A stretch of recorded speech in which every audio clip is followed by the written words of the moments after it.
vamos direto ao assunto. Apocalipse capítulo 7, o primeiro versículo. Como Jesus disse, estas palavras estão se cumprindo hoje em seus ouvidos. Depois destas coisas vi 4 anjos, em pé nos 4 cantos da terra, norte, sul, leste e oeste, segurando os 4 ventos da terra, que são tempestades de angústia, para que o vento não soprasse sobre a terra, falando sobre a liberação das 7 últimas pragas, nem no mar, nem em árvore alguma. E ouvi outro anjo que subia do oriente, e tinha o selo do Deus vivo. O sol nasce no oriente, esta é a luz de Deus que vem. E ele clama em alta voz aos 4 anjos, a quem foi concedido danificar a terra e o mar, dizendo: não danifiquem a terra, o mar ou as árvores, até que tenhamos selado os servos de nosso Deus em suas testas. E ouvi o número dos que foram selados, 144.000 de todas as tribos de Israel foram selados. E então começa a enumerar as diferentes tribos da tribo de Judá, 12.000. Você notará que a lista aqui em Apocalipse 7 é diferente de qualquer outra lista das tribos na Bíblia. Ela deixa de fora Dan e Efraim, mas divide os filhos de José e inclui Levi, de modo que mantém o número 12. E quando você junta os nomes da forma como eles aparecem aqui, basicamente conta a história da salvação.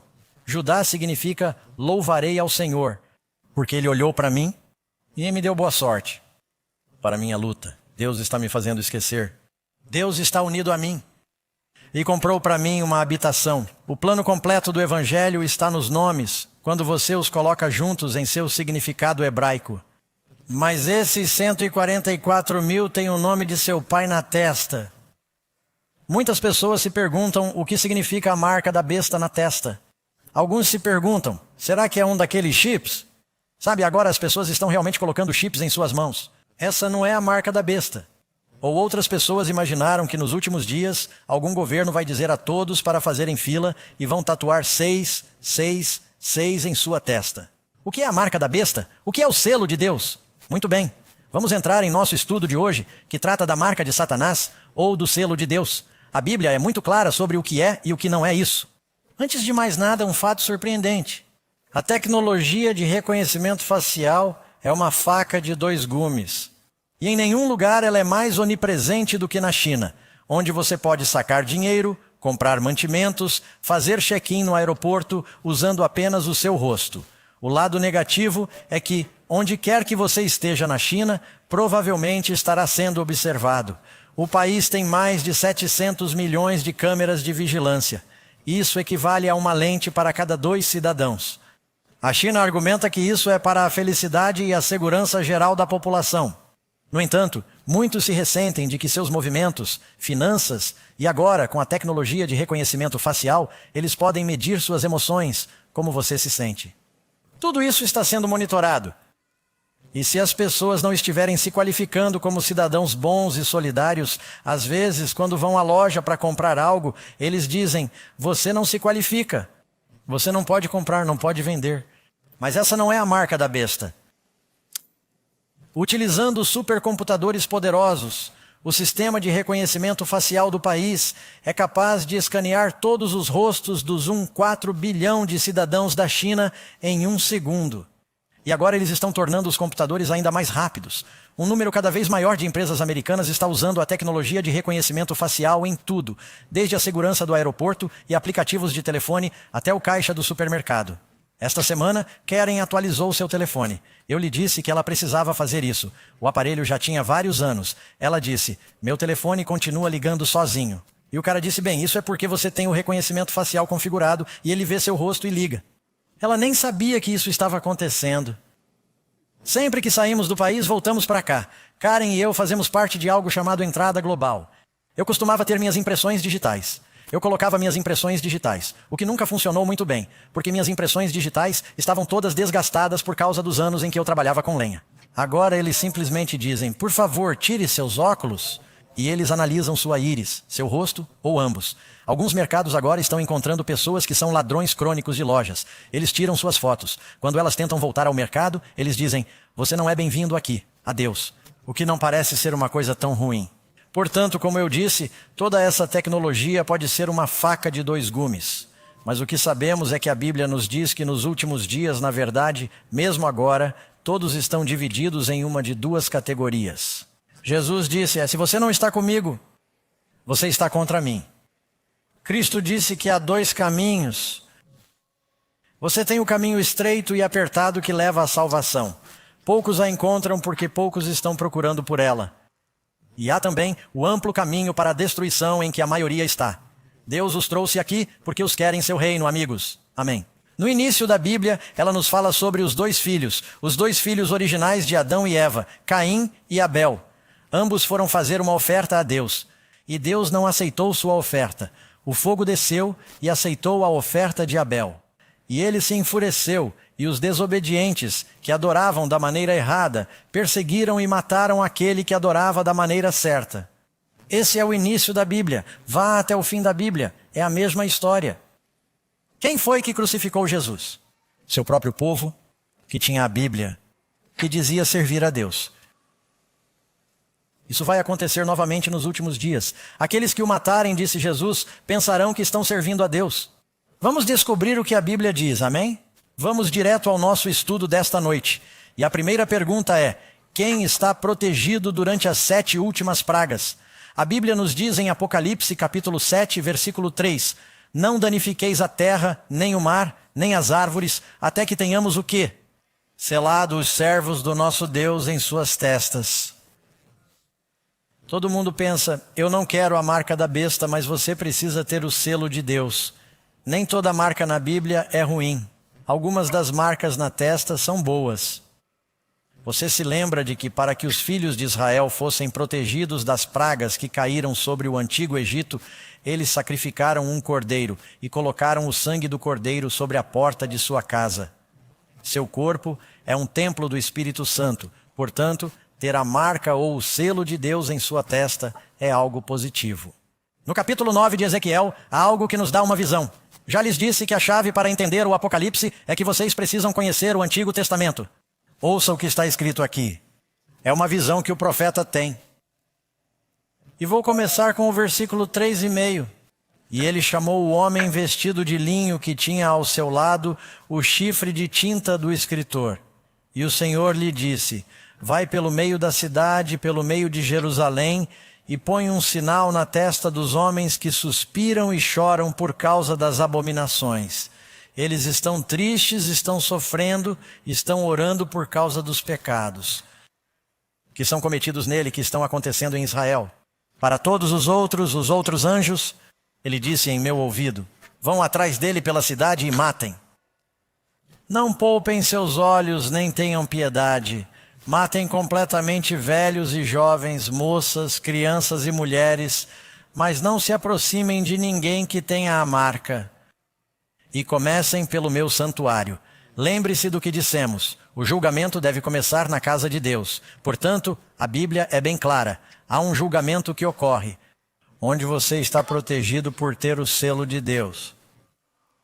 Agora, essas coisas são espirituais ou literais? Antes de mais nada, o que é o selo de Deus? Não precisamos adivinhar, é o Espírito Santo. Quantos concordam que todos os salvos têm o Espírito Santo? Quantos concordam que todos os que têm a marca da besta têm o espírito do demônio? Quero dizer, você já sabia disso, mas vamos dar uma olhada nos versículos. 2 Coríntios 1, 22, que nos selou e nos deu o Espírito em nossos corações como garantia. Quando você for lavado do seu pecado, sentirá o Espírito Santo entrando em sua vida e ele o guiará, o convencerá e o confortará. Você sabe que Deus está com você, que Ele está falando com você. Novamente, veja Efésios 1, 13. Tendo crido, vocês foram o quê? Selados com o Espírito Santo da promessa. Amigos, Jesus disse que se vocês não nascerem da água, do batismo e do Espírito, você não pode entrar no reino dos céus. Precisamos ser selados com o Espírito Santo. Leia outro, Efésios 4, versículo 30. Não entristeçam o Espírito Santo de Deus, pelo qual vocês foram o quê? Selados para o dia da redenção, não vos entristeçais. O Espírito de Deus vai convencê-lo do pecado. Quando você peca, você entristece o Espírito. Portanto, você precisa ouvir a orientação do Espírito, e o Espírito sempre o incentivará a obedecer à palavra. mas há algo mais. Quero dizer, não é apenas o espírito do diabo e o espírito de Deus. Nós já sabíamos disso. Há algo mais que Deus está nos dizendo. Número 2. O que é esse selo que os justos têm em suas testas? Você pode ler em Isaías sobre um selo. Pensei que a lei fosse uma coisa ruim. Não, a lei é uma coisa boa. A nova aliança é a lei de Deus escrita em seu coração. A Bíblia diz que a lei é justa, santa e boa. A Bíblia diz que os mandamentos são mais doces do que o favo de mel. Não pense que a lei é sua inimiga. A lei salva. Vá viver em um país sem lei. É o caos. Louve a Deus por sua lei. E você precisa da lei dele em sua vida. Amarrai o testemunho. Selai a lei entre os meus discípulos. Portanto, um selo normalmente tem 3 características. Em primeiro lugar, o selo descreve o cargo da autoridade. Ele vai dar o nome e o território. Por exemplo, na Bíblia, você encontra o selo de, digamos, Ciro, que é o nome dele. Rei, esse é o seu cargo. Pérsia, esse é o seu território. Em Êxodo, versículo 9, falando sobre a lei de Deus, diz: isto te servirá de sinal na tua mão e te servirá de memorial entre os teus olhos, para que a lei do Senhor esteja em tua boca. A lei do Senhor esteja em sua boca. Onde? Em sua mão e em sua mão dianteira. Vou repetir isso várias vezes para que as pessoas entendam. Amigos, não se trata de uma tatuagem, né? Na verdade, há algumas pessoas que têm Bíblias parafraseadas. Bíblias parafraseadas são perigosas, pois alguém tenta simplificar o inglês e se afasta do original, o que é muito imprudente. E algumas pessoas têm uma Bíblia parafraseada, e quando diz 6, 6, 6, diz, e ele faz com que todos façam uma tatuagem na mão direita ou na testa. Isso não está escrito no original. Portanto, é preciso ter cuidado. Quando diz na mão, significa aqui, em sua mente, em seu coração. Novamente, veja em Deuteronômio 11, versículo 18. Portanto, você guardará estas minhas palavras onde? Em seu coração. Agora deixe-me parar. Quando Deus diz que quer a palavra dele em nosso coração, ele quer que você faça uma incisão no peito e coloque passagens da Bíblia lá dentro? Ou é uma metáfora? É um símbolo, certo? Essas minhas palavras estarão em seu coração, em sua alma. Amarre-as como um sinal em sua mão. Elas serão colocadas entre seus olhos, em hebraico, significando a testa. Foi ali que a pedra atingiu Golias. A propósito, alguns de vocês conhecem a história de Jezabel. Jezabel era boa ou ruim? A rainha perversa perseguiu os profetas de Deus. Você sabe como ela morreu? Ela foi jogada da janela e devorada pelos cães. E quando Jeú disse, vão enterrá-la, eles voltaram e disseram, não sobrou nada, só o crânio e as mãos. Só o crânio e as mãos. A testa é o que está entre nossos olhos. Ela fala para simbolizar nossos pensamentos. A mão é um símbolo de nossas ações. Vou lhe dar outro versículo. Esse é um dos versículos mais famosos, tanto para cristãos quanto para judeus. Quero que procurem por ele, Deuteronômio capítulo 6. É chamado de o grande Shema. E isso, creio eu, deixa tudo perfeitamente claro. Portanto, já lhe dei 2 exemplos. A propósito, Deuteronômio capítulo 5, os 10 mandamentos são repetidos. Esse é um sermão. Eles não tinham capítulos ou versículos. Depois que ele lhes dá os 10 mandamentos em Deuteronômio capítulo 5, ouça o que ele diz. Versículo 6, Deuteronômio capítulo 6, 6. E estas palavras que hoje lhes ordeno estarão em seus corações. Moisés disse, eu ordeno que vocês amem o Senhor e obedeçam a Ele. Você não pode obedecê-lo se não o amar. Jesus disse, se vocês me amam, guardem os meus mandamentos. Estas palavras que hoje lhe ordeno estarão em seu coração. Ensine-as diligentemente a seus filhos, amém? Vocês se perguntam por que há tantos crimes loucos hoje em dia? Os pais estão ensinando a lei de Deus a seus filhos? Ensinem-na diligentemente a seus filhos. Falem delas quando estiverem sentados em casa, quando estiverem andando pelo caminho, quando se deitarem para adorar à noite e quando se levantarem para adorar pela manhã. Ouçam, vocês as amarrarão como sinal em suas mãos. Elas estarão sem frontais entre seus olhos. Você as escreverá nas ombreiras de sua casa e nas portas. Os judeus levavam isso ao pé da letra, e os fariseus judeus pegavam pequenas passagens das Escrituras. Eles as enrolavam, colocavam-nas em uma caixinha, penduravam-nas na testa, o que chamavam de filactério, ou amarravam-nas. Você provavelmente já viu alguns dos judeus ortodoxos enrolando um pedaço de couro com um pequeno pedaço de pergaminho no pulso. Mas também dizia que deveria estar em seu coração. Era um símbolo. Não vai adiantar nada pendurá-lo na cabeça se ele não estiver em seu coração. Deus quer que pensemos em sua lei, que sejamos guiados por sua lei. Isso deve ser visto em nossas ações. Devemos meditar, ler o Salmo 1 a 19, sobre a lei do Senhor. Se você não tiver a lei de Deus em sua cabeça, em sua mão e em seu coração, isso deve começar com o coração e depois estará na cabeça e na mão, certo? Você terá a marca da besta. Não é tão complicado assim. Mas há algo mais específico que você quer saber. Número 3. Qual dos 10 mandamentos contém os elementos de um selo? Um dos 10 mandamentos tem um título, um nome, tem o território e o cargo. Todas essas coisas estão nele. Veja o 4º mandamento. Porque em 6 dias, e você o tem bem aqui, pois em 6 dias quem? O Senhor, esse é o seu nome. Ele criou, Ele fez, Ele é o Criador. Esse é o seu ofício, os céus e a terra, o mar, esse é o seu território, é tudo, e tudo isso está nele. Eu já disse a vocês, amigos, que pensem nisso novamente. Essas são as palavras mais sagradas do mundo.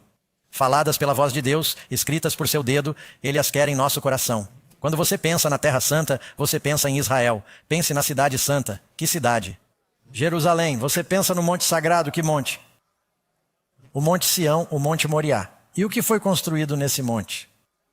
O Templo Sagrado. E o que havia no Templo Sagrado? Bem, você tinha o lugar santo.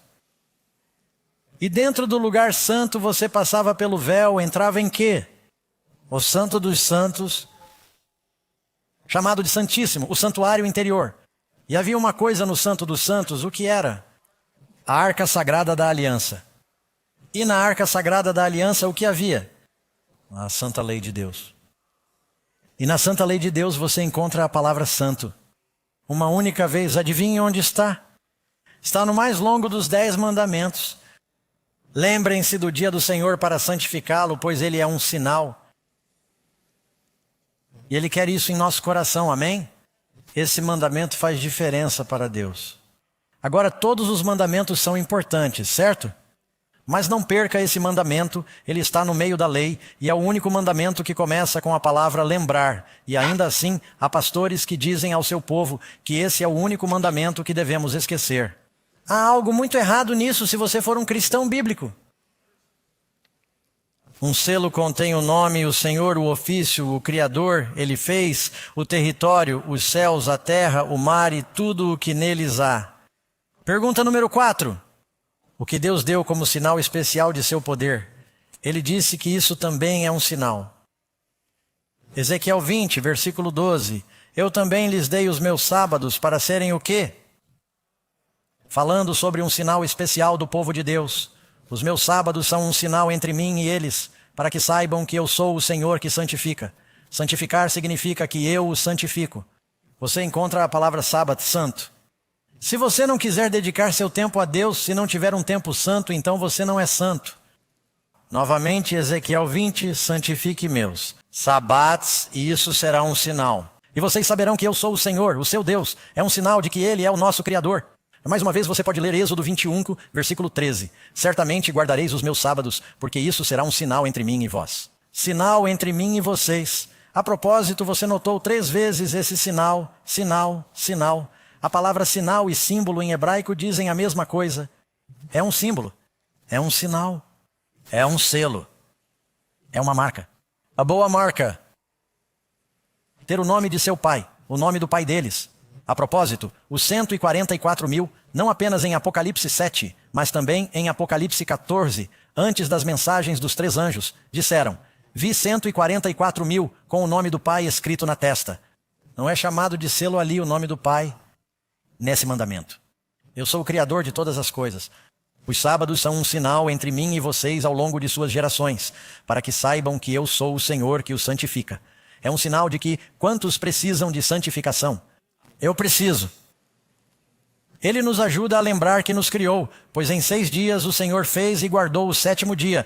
É um lembrete de sua capacidade criativa. Ele pode nos recriar. Amém.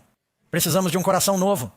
Desculpe-me, eu me antecipei. Número 5. O que a segunda besta de Apocalipse 13 força todos a receber? Ela faz com que todos, pequenos e grandes, ricos e pobres, livres e marcados, recebam o quê? Uma marca em sua mão direita ou em sua testa.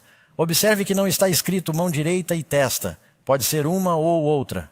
Se for na mão, isso significa que eles farão as obras da besta. Eles podem não acreditar nisso, mas não querem as consequências. Se estiver na testa, eles podem estar acreditando sinceramente. Portanto, vamos encarar os fatos. Nos últimos dias, alguns vão cooperar com a besta porque perceberão que precisam comprar ou vender. Não há outra maneira. Eles não acreditam nisso, mas estão fazendo as obras da besta. Estão fazendo o que a besta quer. Outros, eles realmente acreditam nisso. Eles acreditaram. Número 6. Qual é a marca da besta? Bem, agora você sabe, nós identificamos que havia duas coisas que encontramos em Apocalipse 12 e 13. Primeiro, você tem a Roma pagã. Uma das pessoas na rua tinha algo certo. Roma pagã, as primeiras 6 letras romanas somam 666. 1VX. Você vai passando por elas até chegar a C, é século, somando 666. Mas então, quando você chega a Roma papal, o título, para o Papa, Vicarius Filii Dei, soma 666. Quando você o soma. Portanto, sabemos quem é a besta. Começou com a Roma pagã, transformou-se na Roma papal, tornou-se um poder perseguidor. E a outra besta em Apocalipse 13, que são os Estados Unidos. Nos últimos dias haverá uma consolidação, uma confederação de católicos, cristãos ortodoxos, protestantes, evangélicos, carismáticos, e por medo eles se unirão e criarão leis religiosas que entrarão em conflito com a lei de Deus. Eu me pergunto qual lei eles vão escolher. Não tem repouso nem de dia nem de noite os que adoram a besta e a sua imagem, nem aquele que recebe o sinal do seu nome. Então, notamos uma coisa. O povo de Deus tem descanso. Aqueles que adoram a besta não têm descanso. O sábado é um dia de descanso. Shabat significa cessar, descansar, e está associado a esse número infame. O homem foi criado no 6º dia. É como a adoração feita pelo homem. 6, 6, 6. A primeira vez que você encontra 7 3 vezes na Bíblia é no mandamento do sábado, e no 7º dia Deus descansou de toda a sua obra que havia criado e feito, e no 7º dia Deus o abençoou, Deus o santificou, o 7º, 7, 7, lá, Gênesis capítulo 2, você pode ler isso. Agora essa é uma citação de um catecismo católico. Essas não são nossas palavras, são as palavras deles. Pergunta, qual é o dia de sábado? Resposta. O sábado é o dia do sábado. Bem, a próxima pergunta óbvia é: por que observamos o domingo em vez do sábado? Se você quiser ser um bom católico, pode fazer o catecismo. Alguns de vocês já fizeram isso antes. Sabem o que quero dizer. Resposta. Celebramos o domingo em vez do sábado porque a Igreja Católica transferiu a solenidade. Você tem alguma outra maneira de provar que a Igreja Católica tem poder para instituir festivais ou preceitos?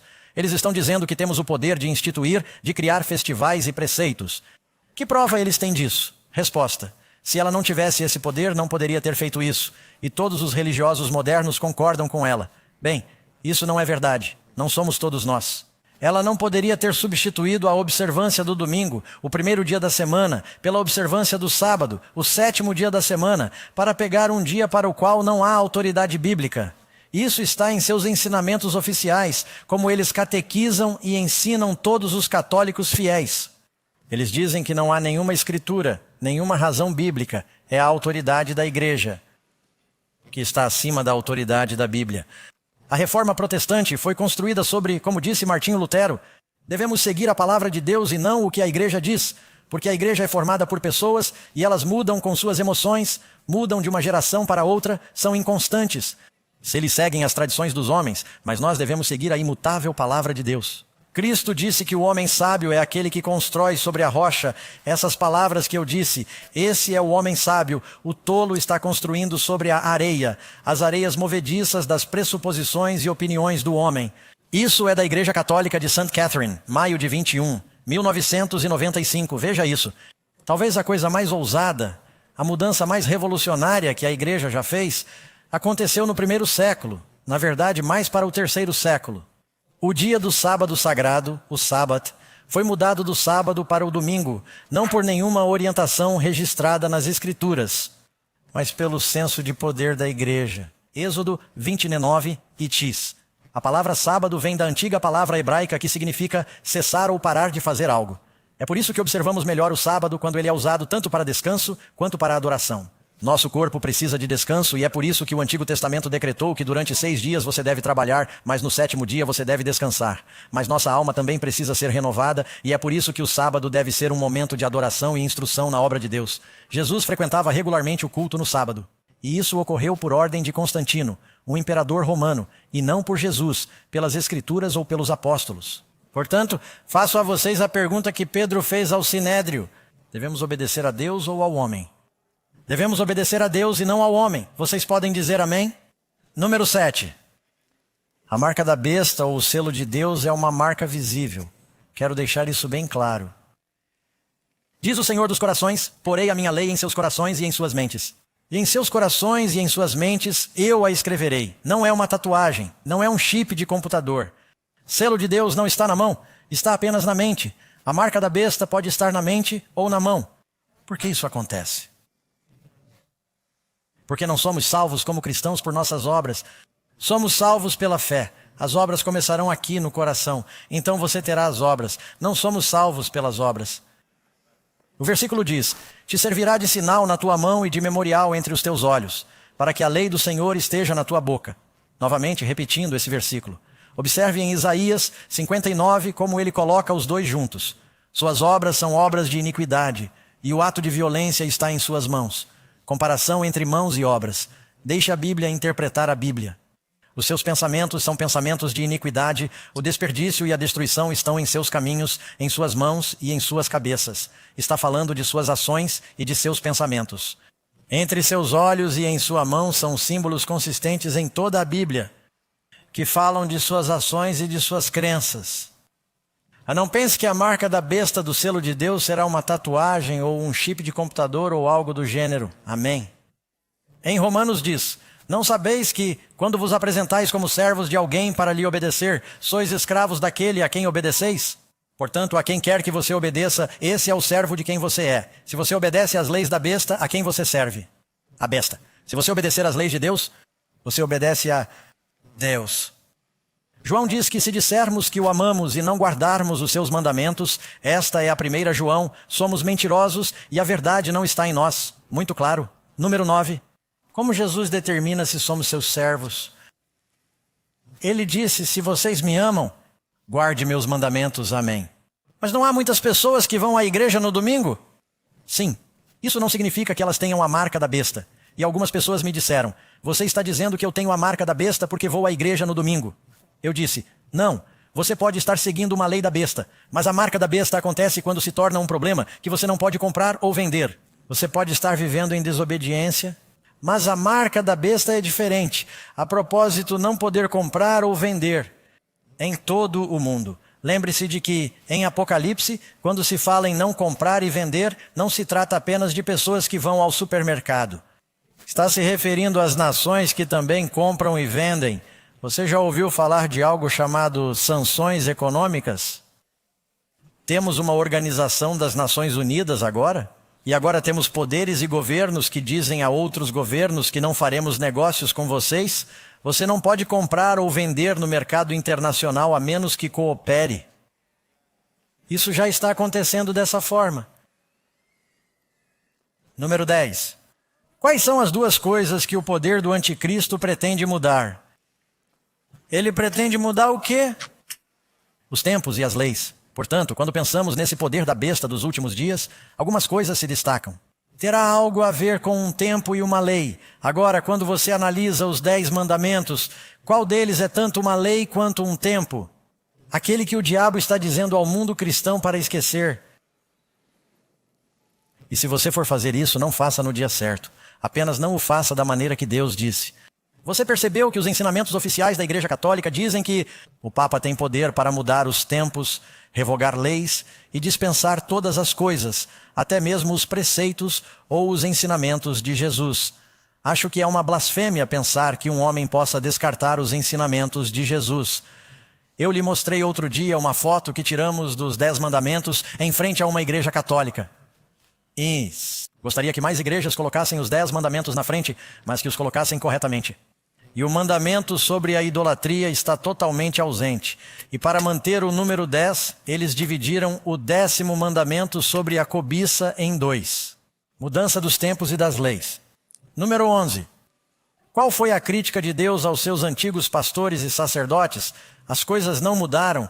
O que ele diz especificamente? Mas vocês se desviaram do caminho e fizeram com que muitos tropeçassem em quê? Na lei. Vocês não guardaram os meus caminhos, mas mostraram parcialidade na lei. Ora, será que o diabo precisa fazer com que violemos todas as leis? Você sabe que Tiago diz que quem violar uma lei é culpado de todas. E com a lei de Deus, você não recebe um desconto de 10%. Mesmo no Antigo Testamento disse que eles estavam mostrando parcialidade na lei. Eu fico com as partes que são convenientes, mas não as que são inconvenientes. Novamente, Oséias 4, versículo 6. Meu povo é destruído por falta de conhecimento. Bem, isso não parece justo. Destruir alguém porque não sabe. Continue lendo. Porque você rejeitou o conhecimento. Não é que eles não saibam, eles o rejeitaram. Elas decidem, não quero saber. Você rejeitou o conhecimento. Além disso, eu o rejeitarei como sacerdote, porque você se esqueceu da lei do seu Deus. É Deus falando, que o meu povo guardasse sempre todos os meus mandamentos, para que lhes fosse bem, a eles e a seus filhos depois deles. Você quer abençoar seus filhos? Obedeça aos mandamentos de Deus. Eles verão seu exemplo e ele os abençoará e protegerá. E quais são os mandamentos específicos que Deus repreende os líderes religiosos por violarem? Resposta: ele diz que vocês desprezaram as minhas coisas santas e profanaram os meus sábados. Seus sacerdotes violaram minhas leis. Ezequiel 22, 26. Eles profanaram minhas coisas sagradas. Não fizeram distinção entre o santo e o profano. Esconderam seus olhos dos meus sábados, de modo que fui profanado entre eles. Número 13. Qual é o pecado específico que Deus ordena que seus líderes denunciem? Isaías 58, versículo 1, clamar em alta voz. Estamos fazendo isso por meio da mídia em todo o mundo, dizendo à igreja, acorde, não poupem, não se retraiam, sejam honestos, levante sua voz como uma trombeta, conte ao meu povo suas transgressões. O que é transgressão? Quebrar a lei de Deus. Precisamos de um salvador do pecado. Se você não sabe o que é pecado, não vai querer um salvador, certo? Quando você decide aceitar Jesus e segui-lo totalmente, o que acontece, amigos? O que Jesus disse? Assim diz o Senhor, ponde-vos no caminho e vede, e perguntai pelas veredas antigas, onde está o bom caminho, e andai por ele, e achareis descanso para as vossas almas.